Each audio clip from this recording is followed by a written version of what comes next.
This is Real News Media TV, coverage you can trust. Please like, share, subscribe, and hit the notification bell. Select all for daily news updates. Portland records its sixth murder in 2022. The northeast Jamaica parish of Portland has recorded its sixth murder since the start of 2022. The victim is 29-year-old Roisin Golding of Nuttall Road in Port Antonio. It is reported that Golding was on Nuttall Road as he made his way home when he was pounced on by unknown assailants who shot him multiple times. Golding was able to make his way to the Port Antonio Hospital, which is on the same road, where he was admitted in serious condition. However, he died while undergoing treatment. Police investigation is ongoing. 9 detained in St. Catherine police raid.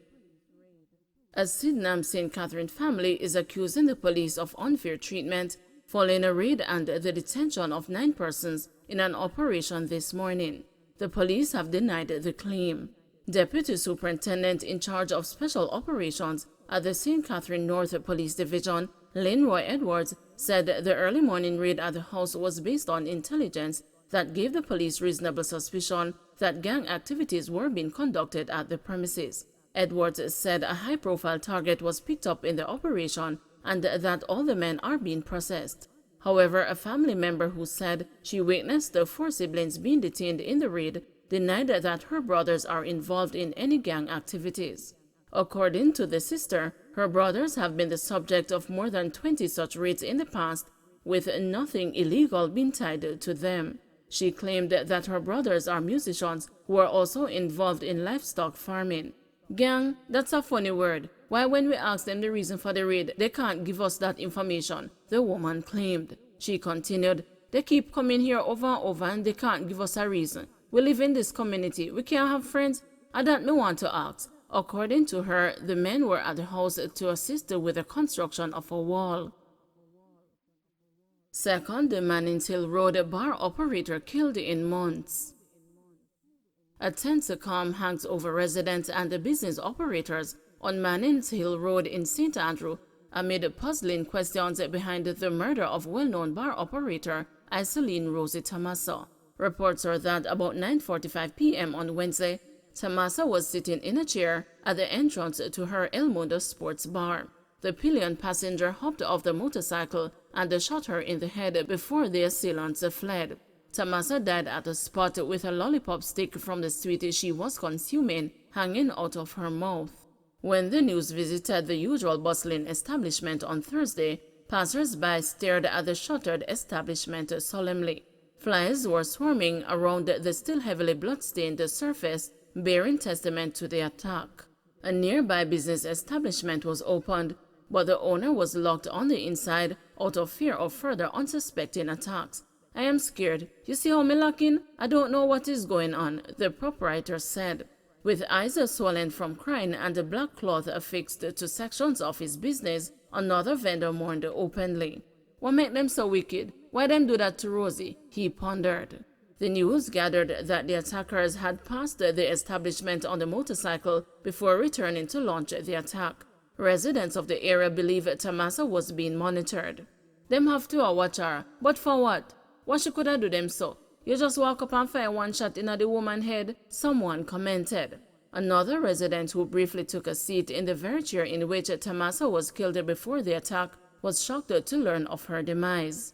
Me and the last man go buy something. 2 pack of Mataran and a Crevene me go buy. She got up and served me, and I took the seat. As me get the goods, she come back and sat in the chair, the resident said. The news understands that Tamasa, who hails from St. Mary and lives in the Whitehall Avenue area, lost a brother to violence roughly 2 years ago. A nephew and another relative were also killed in recent times. Rosie run her business here and her daughter sell good soap that the community support, one resident said. Wondering what went wrong for Tamasa, who had been operating at the location for almost 30 years. Up to press time, the police said no motive had been established for the killing. Deputy Superintendent Donovan Dallas of the St. Andrew North Division said that the police were pursuing several lines of inquiry. The detectives were in the streets trying to see if they could pick up on anything, Dallas told the news.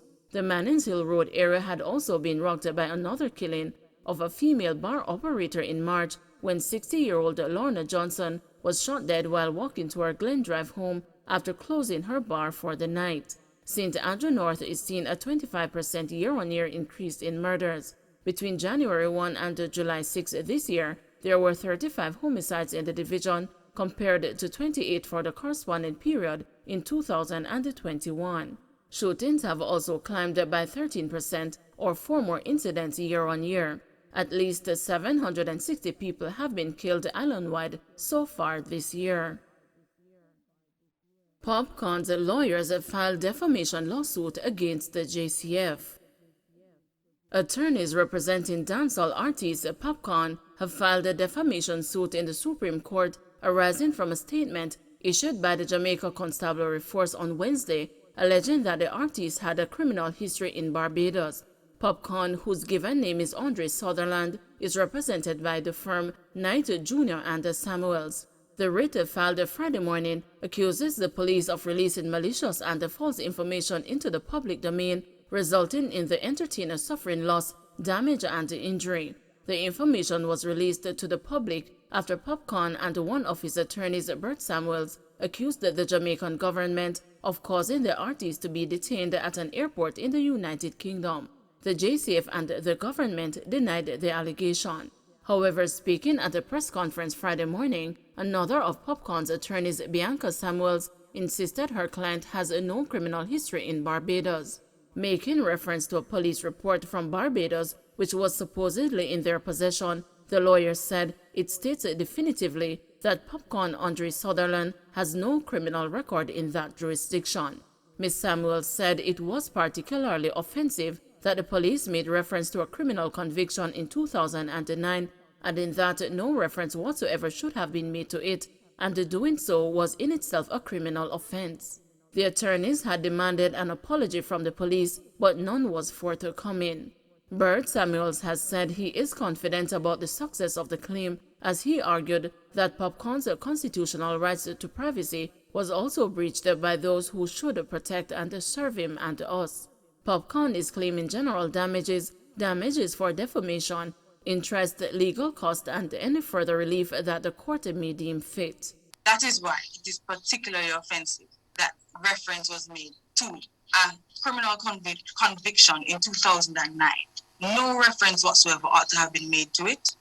It is a criminal offense to make reference to it, and this is a matter which the JCF has referred to as having occurred in 2009.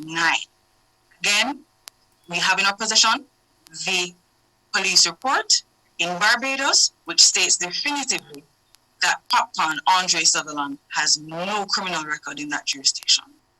And that is something that will be added to this claim next week. We're adding a breach of Popcaan's constitutional rights to privacy, breached by those who should protect and serve him and us. Suspect held in connection with illegal gun seizure in St. James. A man who was being sought by the St. James police in connection with the seizure of an illegal firearm at the New Ramble on Thursday morning is in police custody. He is scheduled to be questioned on the weekend. It was reported that the man attacked and beat his grandfather at his home. A report was made to the police. The suspect was seen in New Ramble but ran on the approach of the police. He dropped a bag which contained a 9mm pistol with a magazine containing 3 rounds.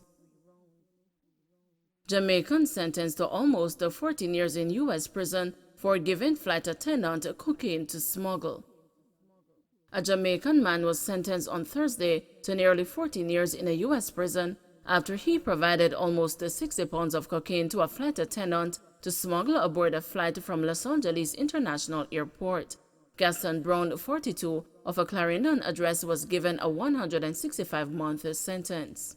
Brown was convicted in 2018 of charges that included identity theft and conspiracy to possess and distribute cocaine. Prosecutors said on 6 occasions in 2015 and 2016, Brown paid a former JetBlue flight attendant and the Jamaican beauty queen Marsha Gay Reynolds to smuggle drugs and cash in suitcases through crew member checkpoints at Los Angeles International Airport and at New York's John F. Kennedy International Airport. Brown, a convicted felon who was in the U.S. illegally, then met Reynolds and retrieved the suitcases at the airport using identities he had stolen from two mentally disabled men to avoid detection. He was charged with providing Reynolds with 59.5 pounds of cocaine that she tried to smuggle in a suitcase at LAX in March 2016. Reynolds ran from security after ditching the cocaine but surrendered days later. She pleaded guilty to conspiracy to possess and distribute cocaine and was sentenced to time served, leaving prison in 2018. Don't forget to like, share, subscribe, and hit the notification bell. Select all for daily news updates.